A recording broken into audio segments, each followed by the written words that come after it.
would you consider it befitting na Quad Committee ang humawak sa issue ng online gambling sa 20th Congress? Yes, kung halimbawa hindi pwedeng hawakan ito ng ibang committee natin we subject ourselves to kasi kasama na yung missing sa bungeros yan eh. Ibig sabihin pag inibisigahan namin yung missing sa bungero, madamay na yung online gambling diyan.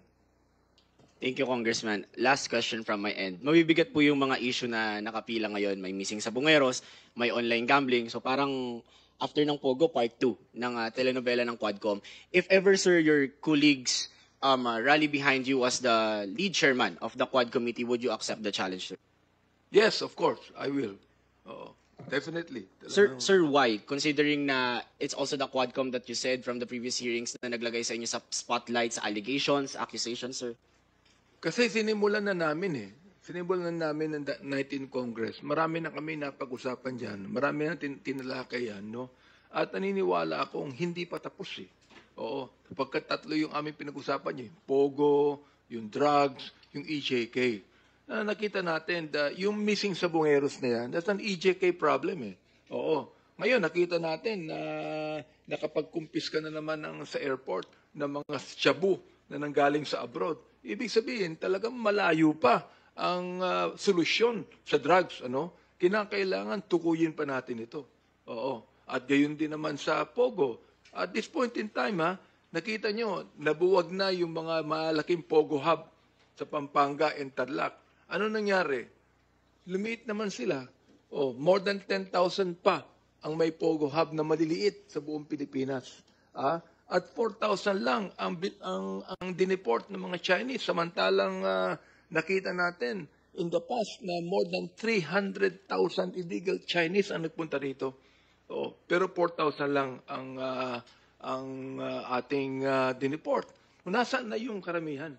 See that? So kailangan talaga pag-usapan na tutukuyin natin to.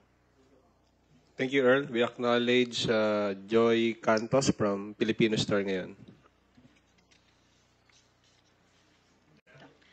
Good morning po, Kong. Sir, any comment lang po dun sa mga politician and celebrity endorser na nag-endorse po ng mga online gambling, sir? Would they be held criminal liable if they are aiding and abetting illegal activities kung mapatunayan po ng mga illegal pala yung online gambling sa mga website? We will look into it, no? Wala pa akong pwedeng sabihin ngayon. We'll still find out kung sino yung mga involved dyan. Pero palagay ko, pag nangyari ito, siyempre tatamaan kahit sinong politician, di ba? Meron pong isang congressman ng Cebu na inalok daw po ng 300,000 just to endorse, pero hindi po niya kinuha, sir. Dinecline po niya. Maraming salamat naman sa ganun. Sana halos lahat ng ating mga politicians would do that. Sir, doon po sa trust rating ni BBM, hingi lang po ng reaction. Nag-claim daw po nitong June, despite ng mga disinformation sa kanya, yung mga deepfakes na misinformation, ay nag-claim po siya ng 48% in June 2025 according to the latest survey po ng SWS. Nag-rise up po, sir. Nag-rise up siya. Opo, that's a very good development. Although pagka minsan wala na akong tiwala sa survey. Pero maganda yun kung talagang nag-increase ang survey ng ating Pangulo kahit na ng Kongreso. And that's a very, very good development.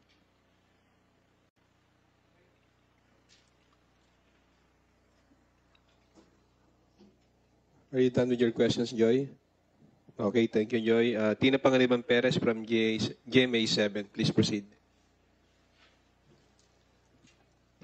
Good morning po, sir. Going back to your resolution on the missing sabongeros, if-file nyo pa lang to, sir, no? Hindi pa po filed? Pinile na kanina. Okay po. We filed it kanina.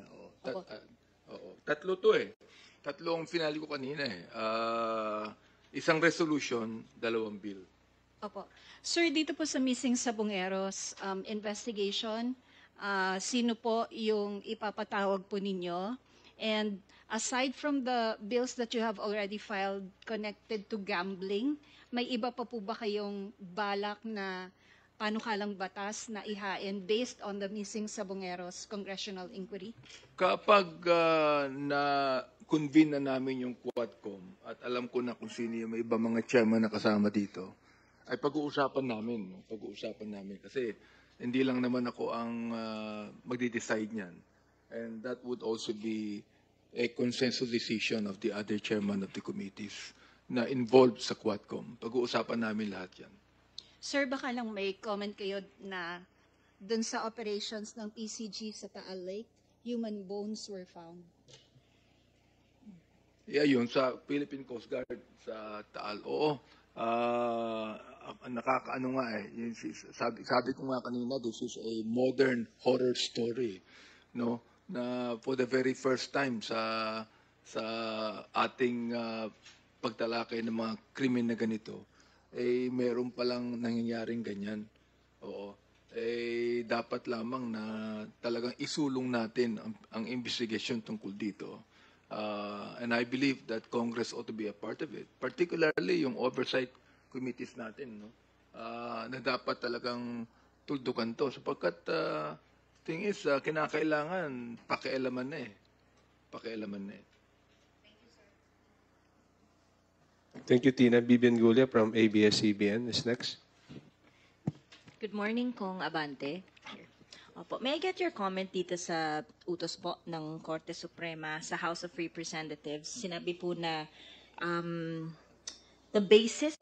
provide the basis and authority of the Secretary General to refuse the transmittal of the complaints for impeachment to the Speaker of the House of Representatives for inclusion in the order of business within 10 session days from the time it was properly endorsed by a member of the House of Representatives. Does it mean po may assumption na yung Supreme Court na hindi na-transmit within 10 session days yung Actually, complaints? ako lang, I really respect the wisdom of the Supreme Court on this. No? Ang ano naman eh, the Supreme Court naman, gusto lang nilang malaman eh, to be informed properly on what is happening no, sa impeachment process. Sa atin dito, sa Kongreso, naniniwala ako that the impeachment process must continue. Continuing naman to eh. Hindi naman to kasama sa tinatawag nating legislative mill eh. But it's a continuing process. Dapat lamang na huwag nang i-delay ito ng Senado. We submitted that impeachment complaint to them. O, nabasa po nila yan at nakita po nila na talagang dapat imbestigahan. So, you know, I think that the Congress has done its part,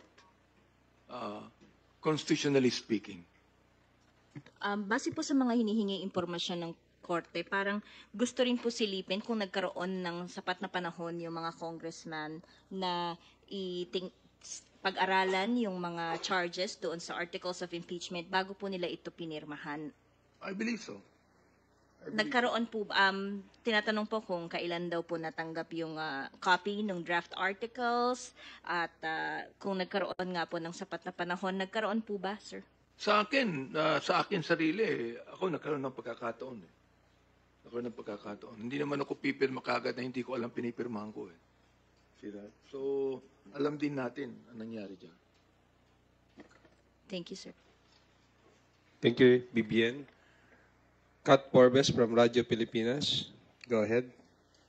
Good morning po, Kong Benny. Balikan ko lang po yung sa bill ninyo dun sa pagbabawal po ng online gambling. Nabanggit nyo nga po kanina na after po nating ipagbawal na yung Pogo, ang nangyari naman po ay naging maliliit sila or nag-underground. Sa bill po ba ninyo, ano po yung nakasaad po doon para tugunan na itong online gambling, hindi po siya mag-underground operation po? Alam nyo, sa totoo lang, kahit nung araw, yung weteng, di ba? Underground operation yan eh. So, anong ginawa ng PAGCOR? Nagtayo sila ng numbers game. Di ba? Pero nawala ba yung weteng? Hindi. Nawala ba yung Masyao sa Bisaya? Hindi rin. In fact, ginamit pa nila yung numbers game na yung mismong panalo mga number nang gagaling sa numbers game, yun pa rin Yun ang hindi nangangahulugan na kapag niregulate mo yung online gambling na yan, mawawala yung mga underground operations na yan Hindi mawawala yan Hindi mawawala yan. Nandun pa rin yan So, let's totally ban it and then let the Philippine National Police do their job in actually hanapin nila yung mga underground operators na yan. Makikita naman nila yan Kung hindi sila tatanggap ng anuman dyan, hindi sila makakasama dyan, makikita naman nila yan Oo. Naniniwala ako na hindi dapat magpatuloy yan sa Pilipinas Sir, for soundbite purposes lang po, ano po ba yung mga penalties natin for the online gambling po? Well, nilagay namin dito sa mga penalties natin, merong from 3 years, from 8 years to not more than 12 years, and a fine of not less than 1 million pesos. For issuing or causing to be issued franchise, license, permit, or other forms of authority to operate online gambling. Not less than 1 million, not more than 5 million. Doon naman sa pag-create, operating, or maintaining online or off-site betting operations, mobile applications, or website for online gambling, and online or offset placing, receiving, or transmitting of bets or wagers in contests, sporting events, or game of chance streamed or broadcasted live from the place where such contest, sporting events, or game of chance is being held, shall be punished by imprisonment of not less than 5 years, nor more than 8 years, and a fine of less than 700,000 pesos, nor more than 1 million pesos. Discretion of the court na yan. Sir, last na po on my end. Yung ating pong mga e-wallet platforms, ano po yung magiging parang way po doon sa bill para hindi na po sila maikonekta po sa mga gambling? Or meron din po ba silang magiging liability kung sakali po? Sino po magre-regulate dito sa mga e-wallet platforms po na ito?